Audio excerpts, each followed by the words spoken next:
আসসালামু আলাইকুম ওরহমতুল্লাহি ওবরাকাতুহ। আলহামদুলিল্লাহি রব্বিল আলামিন ওয়াসসালাতু ওয়াসসালামু আলা সাইয়্যিদিল আমিন নবিয়্যিনা মুহাম্মদ ওয়া আলা আলিহি ওয়া সাহবিহি আজমাইন, আম্মা বা'দ।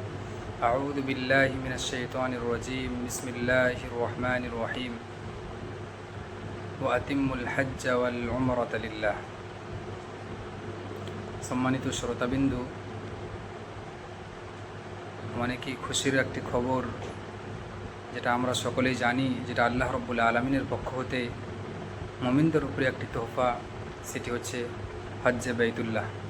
আল্লাহ রব্বুল আলমিনের পবিত্র ঘর বাইতুল্লাহর হজ করা, এটি খুশির খবর এবং তাদেরই জন্য যাদেরকে আল্লাহ রব্বুল আলমিন টাকা পয়সা দিয়েছে, সামর্থ্য দিয়েছে, যাদের কাছে ধন সম্পদ রয়েছে, তাদের উপরে এটি হচ্ছে ফরজ।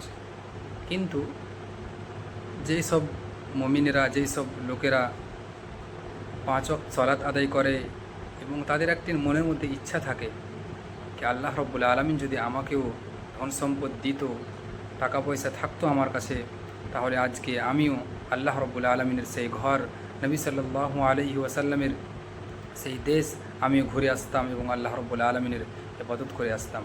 তাই আজকে আপনাদের সামনে সেই মুমিনদের জন্য, যিনারা হজ করতে পারেন না, যিনাদের আল্লাহ রব্বুল আলমীর সামর্থ্য দেননি, যিনার ক্ষমতা নাই, যিনাদের টাকা পয়সা নাই, তাদের জন্য আল্লাহ রসুল সাল্লাল্লাহু আলাইহি ওয়াসাল্লাম কিছু উপদেশ দিয়েছেন। তারা যদি সেই কাজগুলো করেন, তাহলে আল্লাহ রব্বুল আলমিন তাদেরকে একটি পূর্ণ হজের সমান নেকি দিবেন। আজকে 5টি সেই জিনিস নিয়ে আলোচনা করব, যে কাজগুলো করলেই আল্লাহ রব্বুল আলমিন একজন মানুষকে পূর্ণ হজের নেকি দিবে। তার মধ্যে একটি, হজ করার ক্ষমতা না থাকার পরেও যদি ইচ্ছা থাকে, তাহলে আল্লাহ রব্বুল আলমিন তাকে হজের সমান পুরোপুরি নেকি দিবেন। যেমন হজরত আবু কাবশা আল আনমারি রাদিয়াল্লাহু তাআলা আনহু হাদিসটি বর্ণিত রয়েছে। তিনি বলেন যে ইন্নামাদ দুনিয়া লিআরবাআতি নাফারিন, এই দুনিয়াতে 4 প্রকারের মানুষ রয়েছে। দুনিয়ায় 4 প্রকারের মানুষ রয়েছে, 4 প্রকারের মানুষের জন্য দুনিয়া। আবদিন রাযাকাহুল্লাহু মালান ওয়া ইলমান ফাহুয়া ইয়াত্তাকি ফীহি রাব্বাহু ওয়া ইয়াসিলু ফীহি রাহিমাহু ওয়া ইয়ালামু লিল্লাহি ফীহি হাক্কান ফাহাদা বিআফজালিল মানাজিল। এক প্রকারের মানুষ, যে আল্লাহ রব্বুল আলমিন যাকে ধন সম্পদ দিয়েছে এবং আল্লাহ রব্বুল আলমিন যাকে জ্ঞান দিয়েছে, ইলম দিয়েছে, সেই লোকটি আল্লাহ রব্বুল আলমিনের সেই দাওয়া ধন সম্পদকে আল্লাহ রব্বুল আলমিনের পথে খরচ করে, আল্লাহ রব্বুল আলমিনের কথা অনুযায়ী এবং সৎ পথে সে খরচ করে। এই লোকটির মনজিল এবং এই লোকটির মর্যাদা হচ্ছে অনেক বেশি। এবং আরও এক প্রকারের মানুষ, ওয়া আবদিন রাযাকাহুল্লাহু ইলমান ওয়া লাম ইয়ারযুকহু মালান ফাহুয়া সাদিকুন নিয়্যাতি ইয়াকুলু লাউ আন্না লি মালান লাআমিলাতহু বিআমালিন ফুলানিন ফাহুয়া বিনিয়্যাতিহি ফাআজরুহুমা সাওয়াউন। আরও একটি মানুষ, যাকে আল্লাহ রব্বুল আলমিন শুধুমাত্র জ্ঞান দিয়েছে, ইলম দিয়েছে, কিন্তু আল্লাহ রব্বুল আলমিন তাকে ধন সম্পদ দেননি। আল্লাহ রব্বুল আলমিন তার কাছে এত ধন সম্পদ নাই যে এই ধন সম্পদ দ্বারা সে বেশি বেশি সাদকা করতে পারবে, আল্লাহ রব্বুল আলমিনের হজ করতে পারবে, আল্লাহ রব্বুল আলমিনের পথে খরচ করতে পারবে, এমন তার সামর্থ্য নাই। কিন্তু তার নিয়ত, সত্য নিয়ত রয়েছে, সত্য নিয়তের সে আকাঙ্ক্ষা করে এবং নিয়ত করে, আল্লাহ যদি আমার কাছে এরকম ধন সম্পদ থাকতো, সেই ব্যক্তির মতো যদি আমারও কাছে ধন সম্পদ থাকতো, তাহলে আমিও ভালো কাজ করতাম, সৎ পথে খরচ করতাম, আল্লাহ তোমার পথে খরচ করতাম, আল্লাহ আমি হজ করে আসতাম। এই যে তার সত্যতা, নিয়তের সত্যতার কারণে আল্লাহ রব্বুল আলমিন তাকে এই তার মতোই, যেই ব্যক্তি হাদিসের প্রথম অংশে যে কথা বলা হয়েছে কি তার অনেক মর্যাদা, তার মতোই আল্লাহ রব্বুল আলমিন সেই ব্যক্তিকেও, যার কাছে ধন সম্পদ নাই কিন্তু সে আকাঙ্ক্ষা করে ভালো কাজ করার, সে ভালো পথে খরচ করার, আল্লাহ তাআলা তাকে তার সমান নেকি দিবেন। এবং তৃতীয় প্রকারের ব্যক্তি, যাকে আল্লাহ রব্বুল আলমিন ধন সম্পদ তো অনেক দিয়েছে কিন্তু তাকে জ্ঞান দেয়নি, কিন্তু সে লোকটি কী করে, সে আল্লাহ রব্বুল আলমিনের দেওয়া ধন সম্পদ, মালকে খারাপ পথে ব্যবহার করে, খারাপ পথে খরচ করে। এই লোকটি হচ্ছে সবচেয়ে নিকৃষ্ট এবং এই লোকটি সবচেয়ে হচ্ছে খারাপ। 4 নম্বর ব্যক্তি, যাকে আল্লাহ রব্বুল আলমিন জ্ঞানও দেননি এবং তাকে ধন সম্পদও দেননি, কিন্তু সেই লোকটি আকাঙ্ক্ষা করে যদি আমার কাছে সেই লোকটির মতো ধন সম্পদ থাকতো যে খারাপ পথে খরচ করে, তাহলে আমিও তারই মতো খারাপ পথে খরচ করতাম। ভালো, এই যে দুনিয়াতে খারাপ জিনিস হচ্ছে, ফিল্ম বানাতাম, ডান্সে খরচ করতাম, ক্লাব বানাতাম, অনেক ইত্যাদি যে খারাপ পথে খরচ হয়, আমিও তার মতো আইয়াসি করতাম। এইরকম যদি তার নিয়ত থাকে, তাহলে আল্লাহ এই লোকটির গুনহা সেই লোকটির সমান হবে যে আকাঙ্ক্ষা করে এবং আল্লাহ রব্বুল আলমিনের পথ ছাড়া অন্য পথে খরচ করে। তাহলে এই হাদিসটি দ্বারা আমরা বুঝতে পারলাম যে মানুষ যদি ভালো নিয়ত করে, সৎ নিয়ত করে, যদিও সে আমলটি সে করতে না পারে, আল্লাহ রব্বুল আলমিন তাকে তার সততা, নিয়তের সততা এবং তার ভালো আশা উদ্দেশ্যের কারণে আল্লাহ রব্বুল আলমিন তাকে তার পূর্ণ নেকি দিয়ে থাকেন। তাহলে এই হাদিস দ্বারা আমাদের বোঝা গেল কি আমরা যদি হজের নিয়ত করি, আমরা যদি হজ করতে পারছি না, আমাদের টাকা পয়সা নাই, সেরকম সামর্থ্য নয়, আমরা হজের নিয়ত করছি, আল্লাহ রব্বুল আলমিন আল্লাহ রসুল সাল্লাল্লাহু আলাইহি ওয়াসাল্লামের দ্বারা এই ঘোষণা দিয়েছেন যে আমরা তার মতোই, যিনারা হজ করে আসছেন তাদের মতো আমরাও নেকি পাবো ইনশাআল্লাহ। এই হাদিসটি হচ্ছে সুনান তিরমিজি, আল্লামা আলবানী রাহমাহুল্লাহ হাদিসটিকে সহি বলেছেন। এবং দ্বিতীয় প্রকার হচ্ছে কি আমরা সেই কাজটি যদি করি তাহলে আমরা আল্লাহ রব্বুল আলমিন আমাদেরকে পূর্ণ হজের নেকি দিবেন। সে কাজটি কি? ফজরের সালাতের পর বসে থাকা এবং আল্লাহ রব্বুল আলমিনের জিকির আজকার করা। যখন সূর্য উঠে যাবে তখন আল্লাহ রব্বুল আলমিনের জন্য 2 রাকাত সালাত আদায় করা।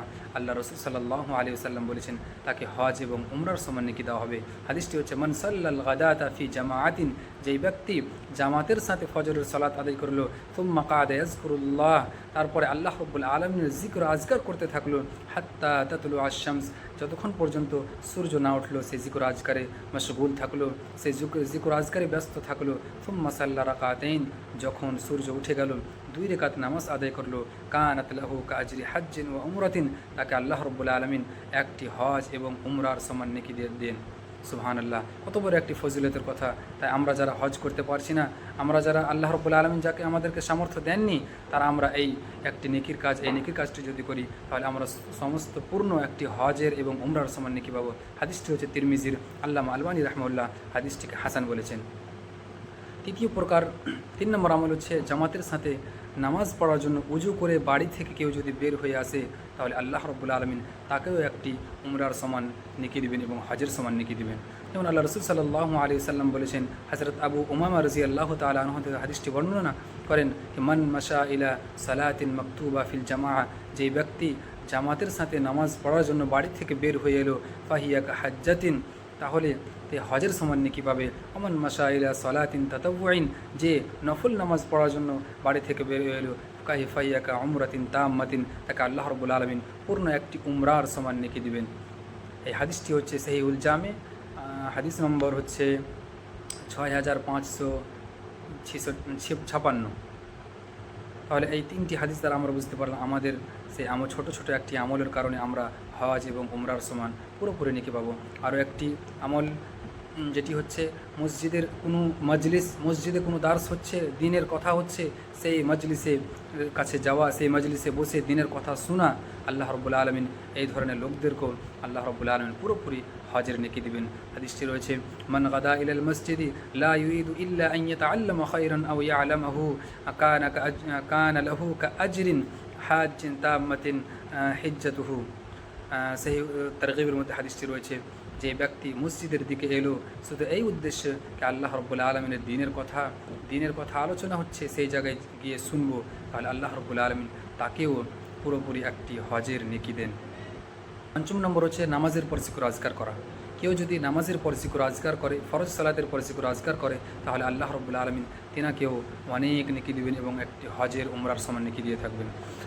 হযরত আবু হুরায়রা রাদিয়াল্লাহু তাআলা আনহু হতে বর্ণিত, তিনি বলেন কি আল্লাহ রসুল সাল্লাল্লাহু আলাইহি ওয়াসাল্লামের কাছে সাহাবাদের মধ্যে যিনারা একটি গরিব ছিলেন তিনারা এসে বললেন, আল্লাহ রসুল, যারা ধনী রয়েছে তেনারা তো অনেক নেকি দিয়ে চলে গেল, তারা তো অনেক নেকি করছে, তারা আল্লাহ রব্বুল আলমিনের নামাজ পড়ছে যেমন আমরা নামাজ পড়ি, তারা সিয়াম পালন করছে যেমন আমরা সিয়াম পালন করি, এবং তারা মাল খরচ করছে আল্লাহ রব্বুল আলমিনের পথে, কিন্তু আমরা তো সেটা করতে পারছি না। তাহলে আমাদেরকে কিছু এমন জিনিস দেন যেটা দিয়ে আমরাও সে ভালো কাজগুলো তাদের থেকে আগে বেরিয়ে যেতে পারি। আল্লাহ রসুল সাল্লাল্লাহু আলাইহি ওয়াসাল্লাম এনাদেরকে নামাজের পরে তাসবিহ তাহলিল করার কথা বললেন, এবং আল্লাহ রসুল সাল্লাল্লাহু আলাইহি ওয়াসাল্লাম এনাদেরকে বললেন যে তোমরা ফরজ সালাতের পর 33 বার সুবহানাল্লাহ, 33 বার আলহামদুলিল্লাহ এবং 33 বার আল্লাহু আকবার পড়ো। তাহলে এই হাদিসটি হচ্ছে সহিহ বুখারীর, এবং এই হাদিস নম্বর হচ্ছে 843। তাহলে এই হাদিসগুলোতে আমরা বুঝতে পারলাম আমাদের যদি নিয়ত সৎ হয়, আমরা যদি ভালো নিয়ত থাকে এবং আল্লাহ রব্বুল আলামিন এর জন্য যদি আমরা নিয়তকে খালিস করে থাকি, তাহলে আল্লাহ রব্বুল আলমিন আমাদেরকেও পূর্ণ একটি হজ এবং উমরার সমান নেকি দেবেন। তাই যারা আমরা ধন সম্পদ আল্লাহ রব্বুল আলমিন অতটা দেননি যতটা হজের ক্ষমতা হবে, হজ করতে যেতে পারবো, পথের খরচ বের হয়ে যাবে, আমরা এই কাজগুলো ছোট ছোট একটি আমল যদি আমরা করি, আল্লাহ রব্বুল আলমিন আমাদেরকে পূর্ণ হজ এবং উমরার নেকি দিবেন। আল্লাহ রব্বুল আলমিনের কাছে দোয়া করি যে আল্লাহ রব্বুল আলমিন যে আমার ভাইরা, আমার দিনী ভাইরা যেনারা হজের উদ্দেশ্যে বাড়ি থেকে বের হয়েছেন, আল্লাহ তাদের তুমি হজকে কবুল করিও। এবং আল্লাহ যারা আমরা হজ করতে পারি না, আল্লাহ তুমি আমাদেরকেও আমাদের আশাটাও পূর্ণ করো, এবং আমরা যেন এই ছোট ছোট আমল আল্লাহ রসুল সাল্লাল্লাহু আলাইহি সাল্লাম থেকে যে আমলগুলো প্রমাণ রয়েছে সেগুলো করতে পারি। আমাদের তৌফিক দাও, আমিন। আসসালামু আলাইকুম ওয়া রাহমাতুল্লাহি ওয়া বারাকাতুহু।